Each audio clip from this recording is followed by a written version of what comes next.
So today I am answering the question I always get asked. Pyramids, pyramids, pyramids. Everybody talks about the pyramids. They are still one of the biggest mysteries people keep talking about. How were they built? Why were they built? And what's the secret behind them? Maybe we should ask, how did the idea even start in the first place? Actually starts long before Giza.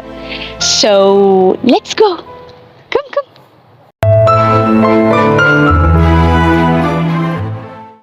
So today I am answering the question I always get asked. Pyramids, pyramids, pyramids.